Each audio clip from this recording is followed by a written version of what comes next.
Hey guys, welcome back to my channel. Today I'm going to be talking to you about something that's very serious, something that's very close to my personal life. As you know, I got divorced, or almost divorced anyways. The process of finalizing my first year separated from my ex. And something that's kind of come up in the news today is Steven Crowder and his wife and their divorce and the challenges and issues that surround that. Now, I generally don't do videos about this type of thing, but I think it's something that's so close to what happened to me that I want to give my thoughts on it because I've seen a lot of people talk about it and they just don't seem to have the same understanding of what's really happening in the situation. And I think I have a very unique perspective to share. I don't know Steven Crowder personally. I don't know his wife personally. I have no connection with them at all. But I would like to share my thoughts on it. So first, we're going to start off with a video by Phil DeFranco where he's talking a bit about the overarching theme of what Crowder's gone through in the last year. And then we're going to watch the Ring video where it's actually recorded his conversation with his wife. On the conservative sphere, there was a lot more of the focus being on Crowder versus Candace Owens. And that's because on his podcast, Crowder talks about how he's been dealing with a divorce since 2021, saying he kept it private, but people in positions of power knew that this was happening, with him alluding to extortion and threats about exposing that information, then playing a clip of Candace Owens speaking about him. There, she seems to question his Christianity, says that he's going through a lot, says we should pray for him. And then you had Owens uploading a video titled "Steven Crowder Accused Me of Extortion," saying he always paints himself as the victim, saying no one's threatened him or made demands behind closed doors, saying Crowder sent her a flirty Instagram DM on midterm election night that she didn't respond to, saying after that he began his attacks on the Daily Wire, and concluding that the divorce is why he's spiraling and acting erratic. She then sends Crowder a cease and desist, demanding a full retraction, and then invites Crowder's wife on her show. So with all of that, I gotta say, I don't care about that part. Let him fight it out. Okay, firstly, I'll say Steven Crowder seems like a kind of a weird dude. Like when I watch his stuff, I think he's funny. I think he's entertaining. But he seems like a weird person. Like he clearly has some sort of mental issues or control issues, or like I don't know what it is. I remember he had Jordan Peterson on his show one time, and they went through like the personality traits, and Steven came out very high in certain traits, and I believe negative traits, and I believe he came out as in that show and said, oh, well, he has some mental disorder conditions.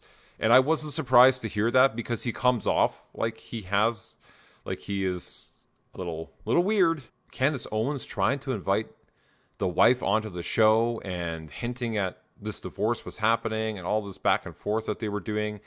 That's kind of like shady. I don't know. Like, it's just a bunch of drama. Really what it is a bunch of drama. But for me, what was the most interesting was the insight that it gave on what he and people like him think should be legal or not, with Crowder very much seemingly not a fan of the law. My then wife decided that she didn't want to be married anymore. And in the state of Texas, that is completely permitted. And I still believe that children need a mom and a dad and that divorce is horrible. But in today's legal system, my beliefs don't matter.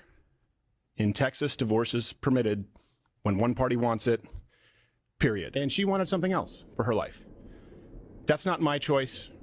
She simply wanted out, and the law says that that's how it works. It's no one's fault but my own in that I picked wrong. He's making an interesting comment here. There's a few things. One, that he picked wrong. I mean, I felt the same way. So fair enough. I also felt like I picked wrong. And he can feel the way. I think that's a very valid thing. He maybe felt like he picked somebody who he didn't really connect with, and for whatever reason, they got married. Maybe she was being fake. Maybe he thought he could change her or whatever. Like in my case, I think the signs were there. I had rose-colored glasses on. I could read it. I felt pressured from all sides, and I thought, I can change this person. I can make this person better. And that was a stupid idea. So I don't know if that was his case or not, but I sympathize with him on that piece. In terms of changing the law and the fact that, his voice isn't heard because she wants out of the marriage and that's going to break up his home and that type of thing, I feel like there's two things here. Why did you have kids with this person if you weren't really sure? Because in my relationship, I purposely didn't have kids with my ex because I was still on the fence with how this would all play out, and I wanted to resolve the issues before we did that. So I made sure not to have kids. He just made a bad decision there, or he wasn't thinking straight, but that's something. If the relationship is actually bad, of course, one person should be able to make the decision that they don't want to be there and they should be able to leave. Otherwise, you could have one person sitting there and just controlling it all and saying, "Nope, sorry, you can't leave because I don't want you to." That is stupid.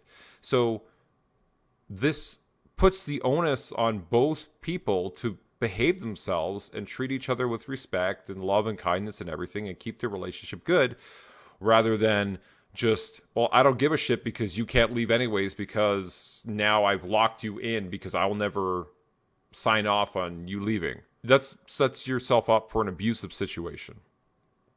So it sounds like he doesn't like the fact that he's losing control. I really don't like how he's saying it. It's like the way he was saying it, it sounds like he's just trying to get like a sympathy vote. You know, it's like, you know what the laws are here before you got married, or you should have. I just think you made a mistake marrying the person you did, likely is what happened, and just move on. That's all you can do. Okay, so now here's the video of them interacting, which is what blew up online. Because I drew a boundary. I drew a boundary. No, you just did it. I drew a boundary in abusive and cruel. You were not taking the car. Because if you refuse to do wifely things, then I will go pick up the groceries. There are no groceries. I'd be happy. Steaks, wood pellets, my grill. I know it's not a reasonable request, but I'll go do it. How about you first? Hillary, how do you respect the man? Yes. How do you man? How do you man?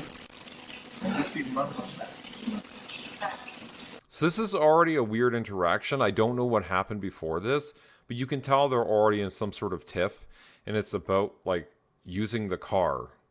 Okay, so they have one car, I guess, for whatever reason.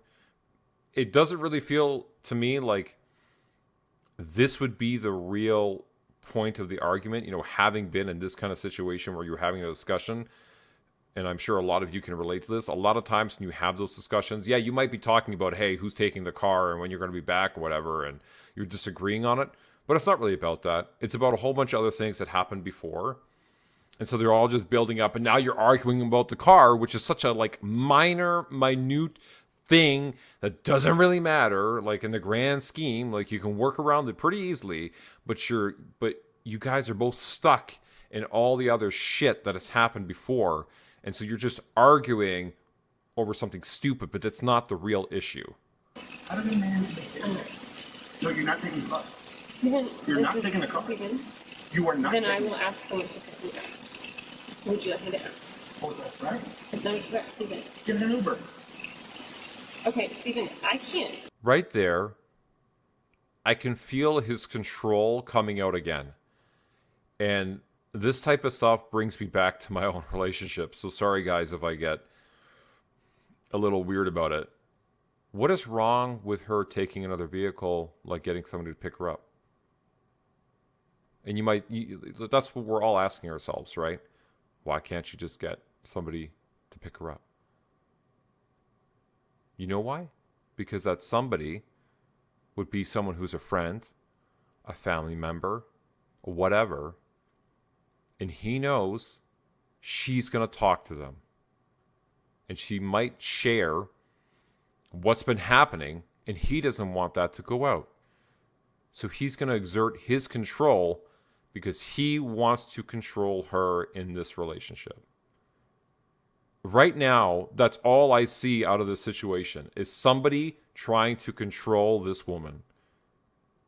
I don't know Steven Crowder, but this is what I see. And it's freaking triggering right now because it's very similar to what I went through. I feel really bad for her. I can hear it in how she's talking. She's trying to manage the situation. She's like, well, okay, I'll just get somebody to pick me up if I can't take the car. No, sorry, you're not allowed to do that. Take an Uber.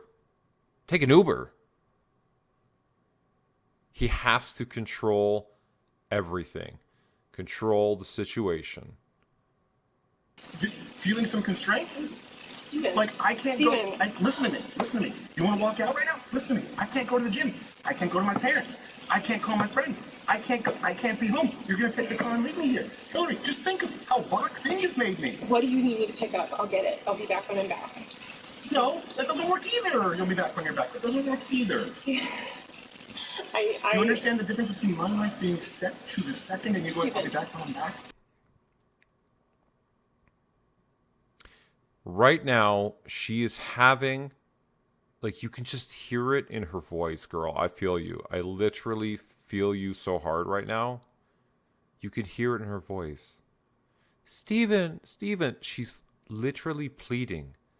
She's trying so hard to manage the situation, to bring his anger and his control down.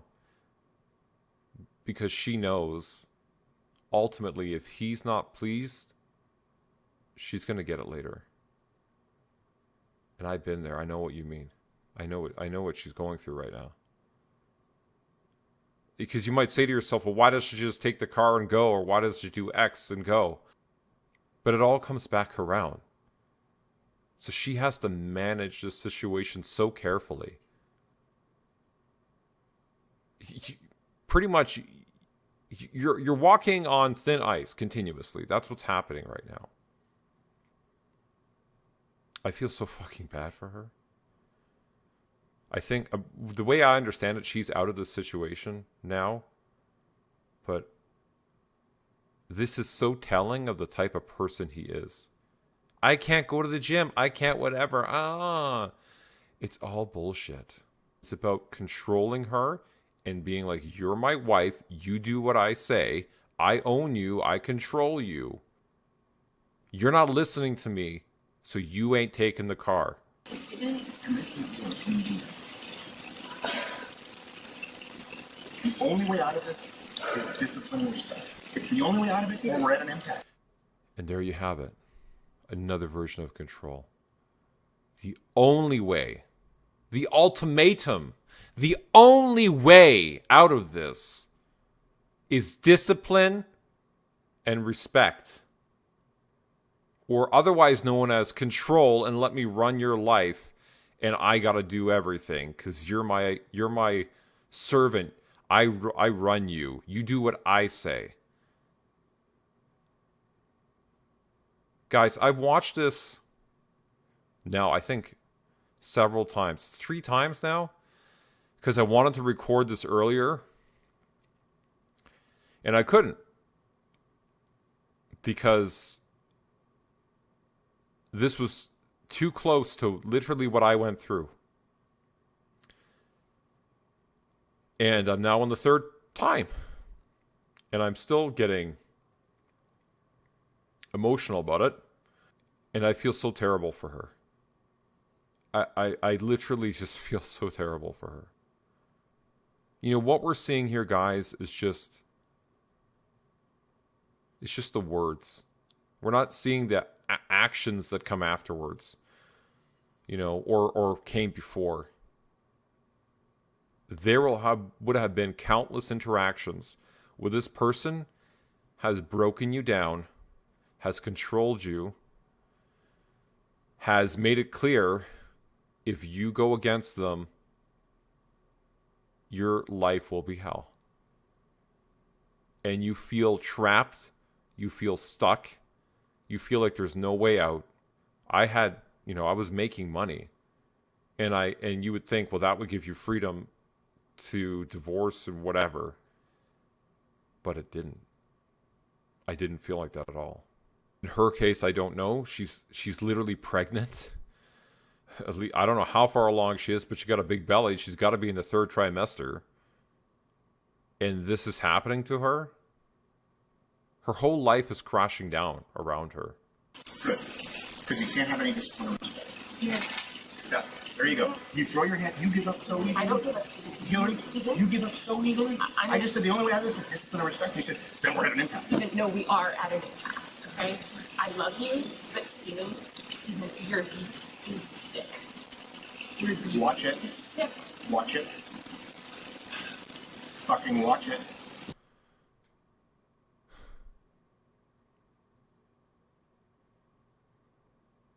Guy.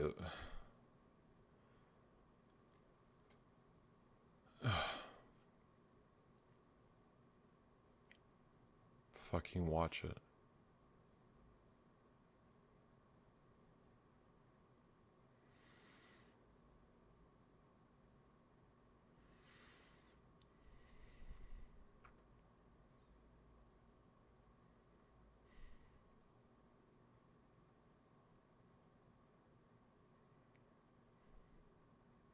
I don't know if he abused her physically.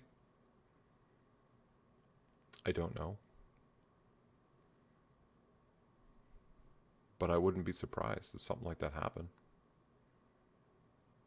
But this is the kind of shit where it happens.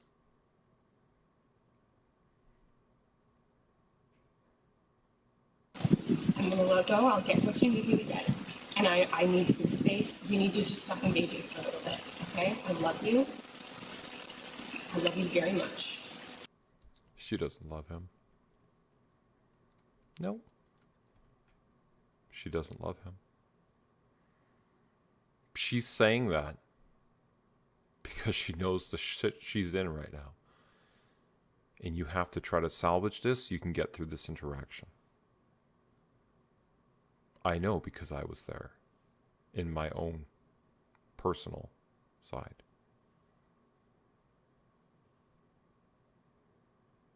I don't love you. That's the big problem. I've never received love from you, and the fact is, when I go, look, I need you to do A, B, C, and D, you just be disciplined about it, you go, no. But I love you more than life itself. Okay. Put on some gloves. No. But I love you more than life itself. That's not fair. Yeah, he doesn't love her. She needs to earn his love and his respect. She needs to do better to earn his love and respect. Just twisting that control knob, breaking her down, making her feel like shit, that she never did things in the relationship. You know, maybe a few times she didn't do something. We all don't do things at different times in our relationship. We're not perfect. We all make mistakes. It's not fair, and it's disingenuous. Hillary, you're right, right then past. Become someone that's unique, day in and day out, worthy of a wife. No, not as a wife. I didn't say as a wife. Hillary, come on now. I'm not gonna engage. I'm not gonna engage anymore. I'm gonna go. I'll text me what you need. I'll get you what you need. I love you. I'm committed to you. Again, managing the situation, trying to stay safe. Put on some gloves. Are you committed enough to do those things? I'm not gonna. Are you committed enough to do those things? You're not committed to anything. You're not committed to anything. You just said I love you. I'm committed to it. Walk the dogs. Put on some gloves. Walk the dogs. Put on some gloves. Look at how he aggressively chases after her when she tries to remove herself from the situation. He's expressing his control and his aggression on her just by the way he's walking. Like, he speeds up, walks in there, and kind of like, it looks like he's pushing his way into the door. This is the type of shit, guys. It's like, you need some space. You need to clear your head, and then they just chase you down because they want to control the situation. They are not done until they say we're done. Then it's over. You don't just get to walk away. You have to stay until they say they're done. Are you committed enough to do those? Are you committed enough to do those things? I'm gonna just Walk the dogs. Put on some gloves. Are you committed enough to get the medication the dogs take? No, you take that in.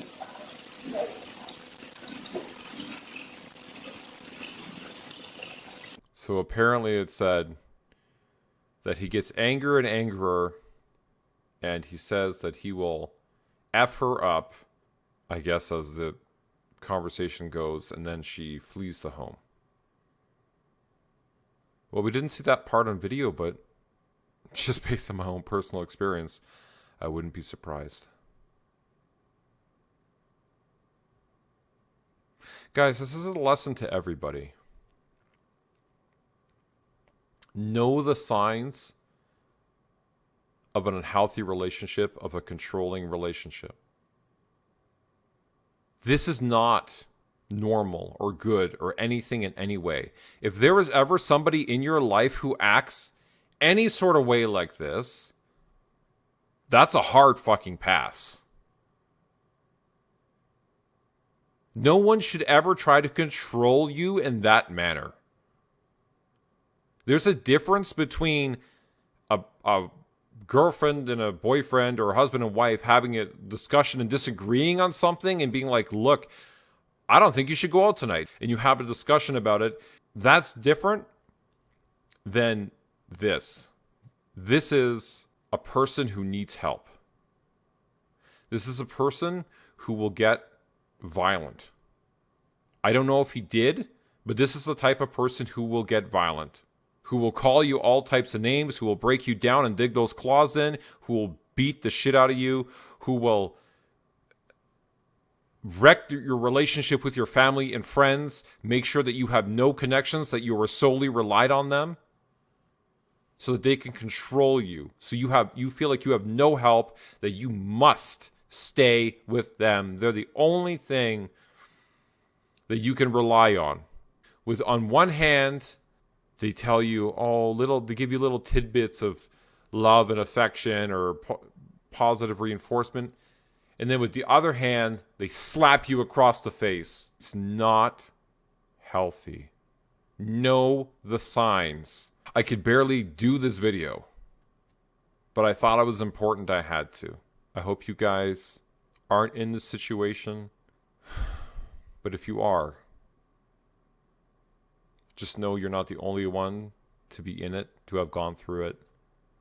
Just know that if you need somebody to talk to, reach out to your family and friends, reach out to a therapist, and if you are being abused, I know it sucks. I know it ruins your life.